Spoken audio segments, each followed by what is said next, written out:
ओम शांति। सर्वशक्तिवान परम पिता परमात्मा शिव की प्यारी प्यारी संतानों, ब्रह्मा बाबा के नैनों के नूरे रत्नों, बाप दादा के दिल तख्त नशीन,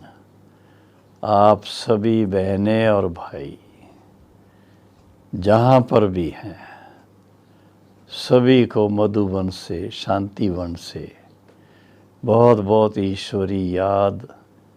दैवी स्नेह संपन्न स्वीकार करना जी। विशेष रूप से आज एक सब्जेक्ट ऐसा सामने आ रहा है, किसी ने एक प्रश्न पूछा है कि विशेषता संपन्न कैसे बने। तो मैं विचार कर रहा था कि जो भी बाबा के बच्चे हैं, चाहे भारत में हैं, चाहे विदेश में हैं, कहीं पर भी हैं,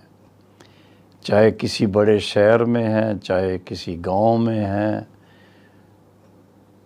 लेकिन हैं सभी विशेष। बाबा ने तो हर एक के लिए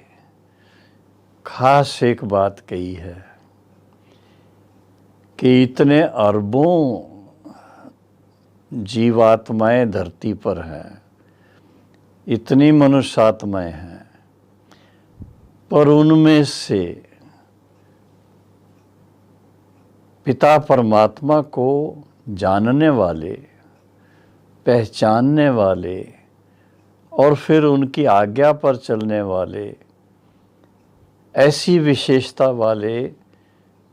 बहुत कम लोग हैं।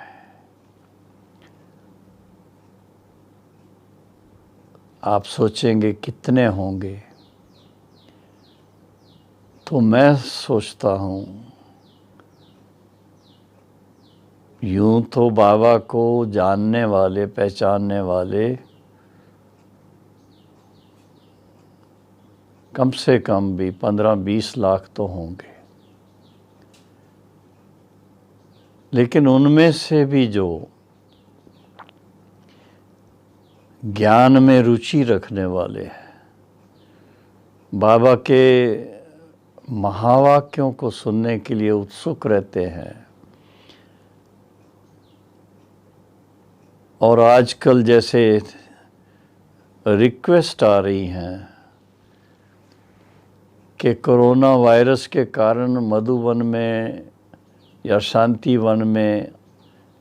आने के लिए तो सबको लाल झंडी दिखाई जा रही है, लेकिन जैसा प्लान्ड प्रोग्राम मिलन का जो चलता था, वो ऑनलाइन अगर हो सकता हो तो ऑनलाइन प्रोग्राम के लिए सबके पास मेरा ख्याल है दादी रत्नमोहिनी जी का पत्र पहुंच गया होगा, और उसके अनुसार किस किस तारीख पर अव्यक्त मिलन का विशेष ट्रांसमिशन मधुबन से होगा। तो आप अवश्य ही, जैसे और बातें इन दिनों में ऑनलाइन कर रहे हैं, वैसे ही अव्यक्त बाप दादा से भी खास मिलन जो है ऑनलाइन, उसका आनंद लेंगे। ऐसा ही मान लो कि जैसे आप, जब आपका टर्न मधुबन आने का होता है, तो उस समय तो सन्मुख बाबा के क्या कहें महावाक्य सुनते हैं, और जो भी दादी हैं या बड़े भाई हैं, वो भी आपको सन्मुख मिलते हैं। अभी ऑनलाइन मिलेंगे और क्या कर सकते हैं। ये भी साइंस ने हमें साधन दिए हुए हैं जिनका हम सदुपयोग करके और कंटिन्यूटी हमारी विशेष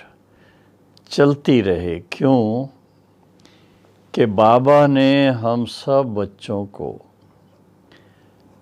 सारी दुनिया के कोने कोने से चुन करके अपने दिल तख्त पे विराजमान किया है, अपने नैनों में बिठाया है। और हमेशा देखो मुरली के एंड में क्या सुनते हो, मीठे मीठे मीठे मीठे सिकीलदे बच्चों को बाप दादा का याद प्यार, और रूहानी बच्चों को रूहानी बाप की नमस्ते। अब ये किसके लिए है? जीव आत्माएं, मैं तो कहूँगा जब हम आत्माएं शरीर के साथ इस पुरुषोत्तम संगम युग पर इतने भाग्यशाली हैं कि जिनको स्वयं अपने वायदे के अनुसार हर कल्प के अंत में शिव बाबा आकर मिलते हैं, सन्मुख मिलते हैं। और आप हम सभी ने अच्छी तरह से बाबा के सन्मुख बैठ कर के, चाहे साकार के सामने चाहे अव्यक्त के सामने, गुलजार दादी के द्वारा अव्यक्त वतन से बाबा आकर के कैसे हम बच्चों से मिलते हैं। आप सोचिए कितने वर्ष मैं आज वो जो सब को यहाँ से प्रोग्राम का एक लेटर गया है दादी का, उसमें लिखा हुआ था 40 वर्ष गुलजार दादी जी के द्वारा, 48 वर्ष, 48 ईयर्स, 48 वर्ष अव्यक्त मिलन होता रहा है। फ्रीक्वेंसी कभी शुरू में ज़्यादा थी, बाद में थोड़ी कम होती गई, लेकिन आप सोचिए कि हम कितने भाग्यशाली हैं। मैं तो अपने ईश्वरी जीवन के वर्षों को जब देखता हूँ कि जब पहले पहले बाबा के पास आए तो 59 था, फरवरी 1959, और धीरे धीरे ईश्वरी ज्ञान और सहज राजयोग का अभ्यास करते करते, शिक्षा प्राप्त करते करते, अपना परिवर्तन सो परिवर्तन करते करते, साथ में फिर ईश्वरी सेवाओं में भी बाबा ने निमित्त बना करके और बहुत से अनुभव करवाए हैं। उसमें देखा गया कि जब हम बाबा के श्रीमत पर अपना जीवन जो है वो पूरा ईश्वरी सेवा में समर्पित करते हैं, तो बाबा हम बच्चों की कोई ना कोई विशेषता को अच्छी तरह से पहचान कर उस विशेषता के अनुसार हमें सेवाओं का लाभ देता था, आज भी दे रहा है।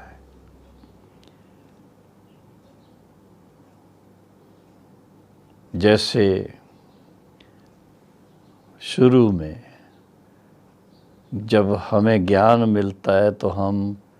किसी न किसी को समझाने के लिए उत्सुक रहते हैं, चाहे प्रदर्शनी में, चाहे मेले में, चाहे व्यक्तिगत रूप में। तो ये एक विशेषता है कि जो पहले इतनी शायद ना भी हो, लेकिन बाबा ने जो अगर हमसे सेवा कराने का प्लान बनाया हुआ है तो बाबा हमें गाइड करते हैं। मुझे तो वो 2-3 ऐसी इंसिडेंट्स याद आती हैं। एक कॉन्फ्रेंस के अंदर, रिलीजियस कॉन्फ्रेंस, बॉम्बे की बात है, उस कॉन्फ्रेंस में मुझे अपने सेवा केंद्र की बड़ी दादी पुष्पशांता दादी और उस समय मातेश्वरी सरस्वती भी बॉम्बे में थी, उन्होंने बड़े प्यार से मुझे तैयार करके उस कॉन्फ्रेंस में भेजा, रिलीजियस कॉन्फ्रेंस में। और उस कॉन्फ्रेंस के अंदर जो भी वक्ता थे, बहुत ही ज्ञानी और बहुत ही बनारस हिंदू यूनिवर्सिटी के बड़े बड़े डिग्री लेने वाले, और अपने अपने धर्म में, क्योंकि वो सर्वधर्म सम्मेलन था, तो अपने अपने धर्म में बड़े लोग थे। और मैं, छोटी उम्र थी मेरी, इट वाज 21 ईयर्स। तो मैं उसमें सबसे छोटा। तो देखा गया कि अगर भगवान हमारे अंदर कोई विशेषता भरना चाहता है तो ये भी एक किसी पब्लिक प्लेस पर कहो, किसी सेमिनार के अंदर कहो, किसी कॉन्फ्रेंस के अंदर कहो, या किसी क्लब के अंदर भाषण करने के लिए एक बहुत ही एक साइड हिम्मत की बात है, दूसरी साइड जो भाषण करने वाला उसको अच्छी तरह से ज्ञान भी अच्छी तरह से होना चाहिए। सबसे बड़ी बात है जो ज्ञान मार्ग में चलने वाले भाई बहने हैं, उनको अपने अंदर ये विशेषता भरने की ज़रूरत है। तो मातेश्वरी सरस्वती जी के इशारे पर मैं जो वहाँ गया था और भाषण किया था, तो मैं सबसे छोटा था, बाकी सब बड़े थे। लेकिन मैं ये ज़रूर कहूँगा कि उस समय मुझे बाप दादा ने कहो, शिव बाबा ने कहो, जैसे ऐसा अनुभव करवाया कि बाबा मेरे से बुलवा रहा है। और मुझे याद आता है जो उस समय विश्व शांति से संबंधित बात कहनी थी, बहुत अच्छे ढंग से जैसे मातेश्वरी जी ने गाइडलाइंस दी थी, उस अनुसार मैंने कम से कम भी 20-25 मिनट भाषण किया था। हो सकता है ज़्यादा भी हो, आधा घंटा भी हो सकता है। और देखा गया कि वो सुनने वालों को बहुत अपील कर रहा था। थोड़ा उस समय मैंने हमारे जो ज्ञान के चित्र हैं, त्रिमूर्ति गोला, कल्पवृक्ष, इनका ज़रूर मैंने साथ लिया, और बाद में उनकी कॉपीज़ भी लोगों को दी। लेकिन एक शुरुआत जो थी, उससे मेरे को अपने अंदर कॉन्फिडेंस आया कि मैं कुछ कर सकता हूँ। तो ये विशेषता, भाषण करके बाबा का ज्ञान सुनाना, लेकिन उसका आधार जो मैंने देखा कि एक तो जो बात आप सुनाना चाहते हैं उसके बारे में गहराई से आपके पास उसका ज्ञान चाहिए, और ख़ासकर ईश्वरी ज्ञान की बातों में तो उसका अनुभव चाहिए। अभ्यास के फलस्वरूप जितना उसका अनुभव अपने जीवन में होगा, और अनुभव के आधार से जब कोई बात हम कहते हैं तो वो उसका इफ़ेक्ट देखा गया कि बहुत अच्छा रहता है। भाषण सिर्फ करना वो कोई बड़ी बात भी नहीं है। कई लोग भाषण तो बहुत अच्छा करते हैं, लेकिन भाषण जो करें उसका असर भी होना चाहिए। और हम तो चाहते हैं कि जब हम ईश्वरी ज्ञान किसी को सुनाएं तो उसको बाबा का वारिस बना दें, वो बाबा को पहचान लें कि भगवान हमारा पिता है, परम पिता है, परम शिक्षक है, परम सतगुरु है, और उनके हम अनादि अविनाशी बच्चे हैं। तो वो बात हर एक के दिल में आ जाए, और फिर उसके साथ में ये भी बात आ जाए कि ये समय जो है ये इतना सुंदर समय है जब स्वयं भगवान सृष्टि पर आकर के और अपना परिचय भी दे रहा है, हम बच्चों को हमारा परिचय भी सिखला रहा है, और साथ साथ में एक नई रोशनी दे रहा है कि हम ही देवता थे, हम ही देव पद को प्राप्त किए हुए थे, हम ही सतयुगी श्री लक्ष्मी श्री नारायण के वंशावली थे, और आज धीरे धीरे धीरे हम बिल्कुल साधारण जीवन में आ गए। और अब फिर से वो समय आ गया है जो कलयुग का अंत और सतयुग का आदि का समय है। इस पुरुषोत्तम संगम युग पर फिर से परमात्मा पिता आकर सच्चा गीता ज्ञान जिसको कहें, श्रीमद् भगवद गीता का ज्ञान फिर से सुना रहे हैं, फिर से दे रहे हैं, और उसी अनुसार जो सर्वोच्च उसका योग है, सहज राजयोग जिसको कहते हैं, उस राजयोग की शिक्षा भी दे रहे हैं, ताकि हमारे अंदर जो विशेषताएं हैं वो थोड़ी उजागर हो जाए। तो मैंने देखा कि जैसे ही ये अच्छी तरह से अपने जीवन में मैंने अध्ययन के फलस्वरूप, अभ्यास के फलस्वरूप कुछ अनुभव प्राप्त किए और फिर उनको व्यक्त करना शुरू कर दिया, क्योंकि ब्रह्मा बाबा के द्वारा हमें शुरू में ही ये बात खास बहुत प्यार से बाबा ने समझाई थी कि बाबा के महावाक्य मुरली सुनने के बाद पहले किसी की सेवा करके आओ, चाहे मंदिर में जाओ, चाहे बगीचे में जाओ,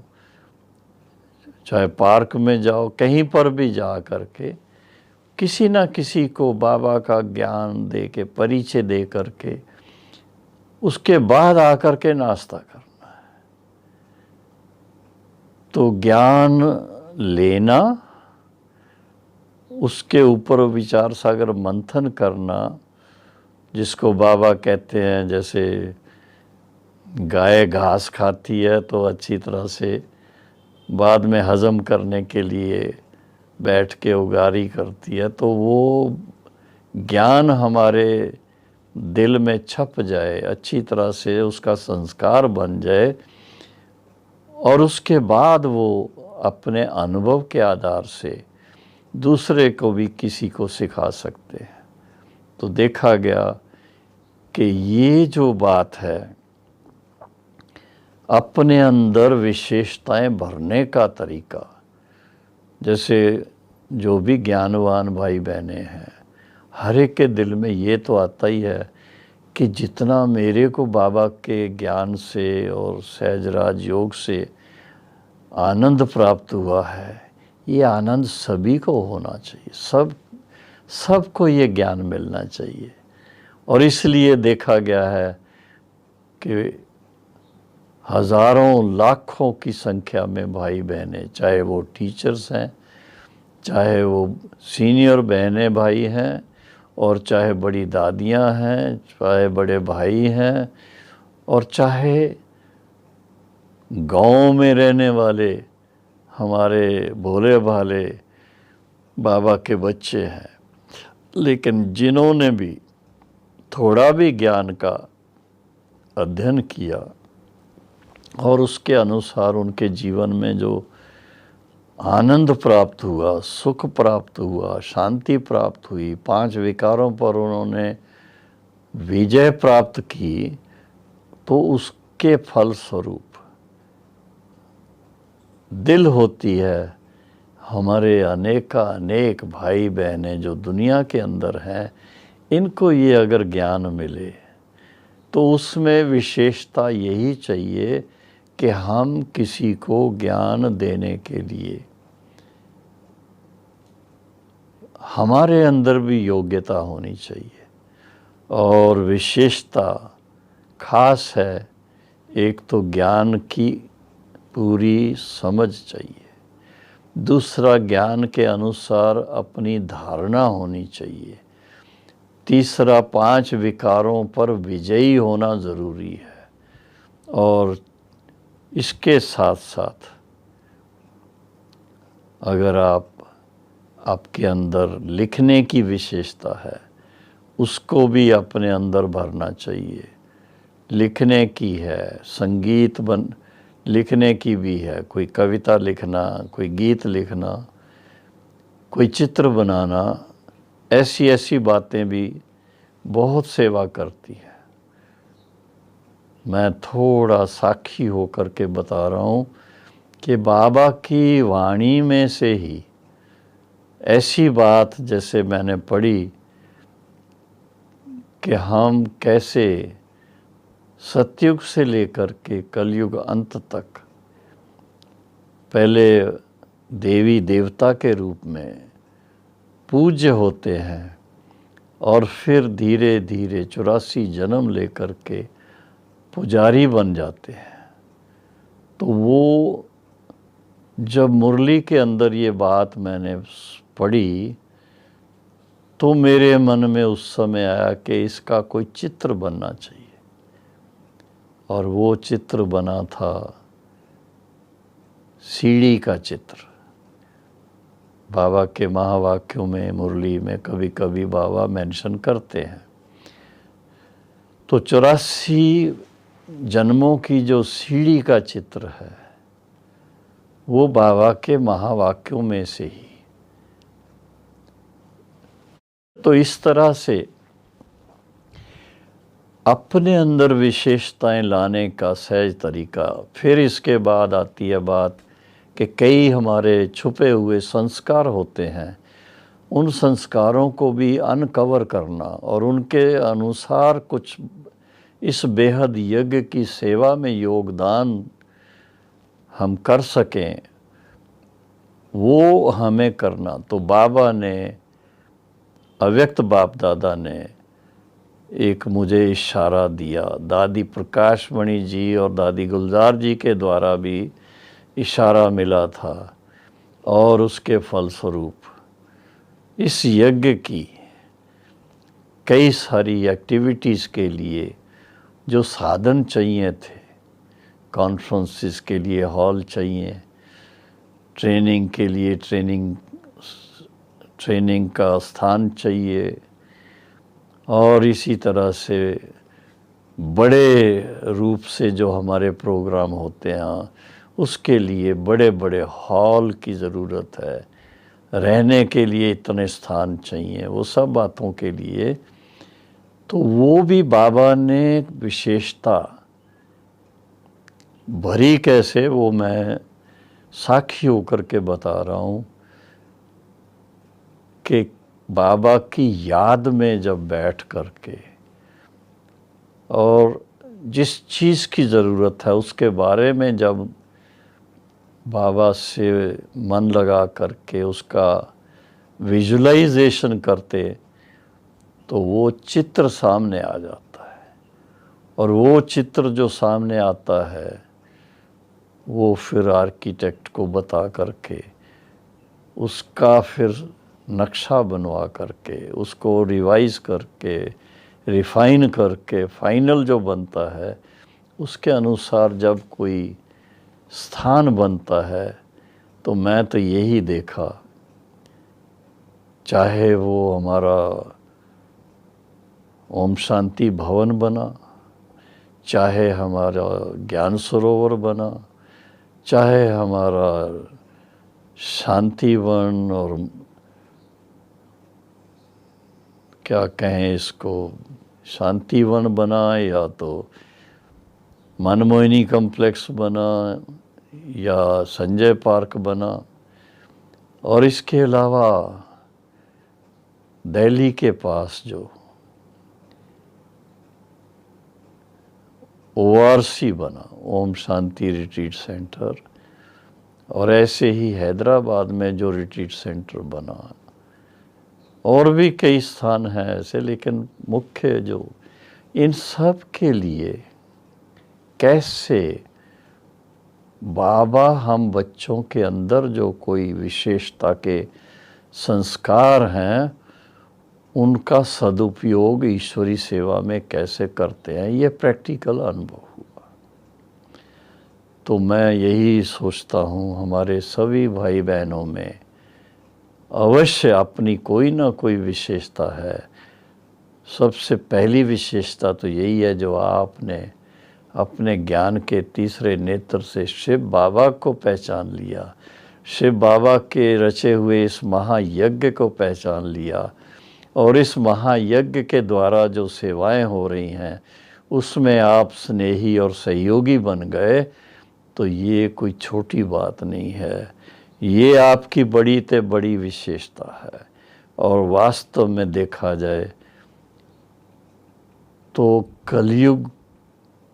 कलयुग से सतयुग बनाना ऐसा ही है जैसे वृंदावन की वो एक जो कथा आती है कि सभी गोपियों ने अपना एक एक उंगली का सहयोग दिया तो गोवर्धन पर्वत को उठा दिया था। तो ये इस समय जो कलयुगी संसार है इसको पूरा ही परिवर्तित करना और फिर से इसमें स्वर्गिक लोक आ जाए, सतयुगी संसार आ जाए, और इसके अंदर क्या कहें फिर से देवी देवताएं इस धरा पर हों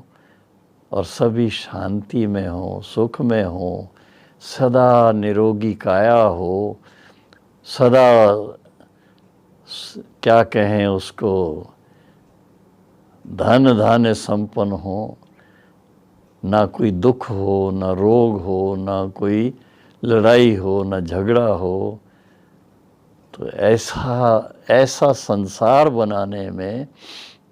बाबा का जो संकल्प है, परमात्मा पिता का संकल्प है, सर्वशक्तिवान का संकल्प है, उस संकल्प में अगर हम भी साथ जुड़ जाएं तो आप देखो हम कितने भाग्यशाली हो जाएंगे।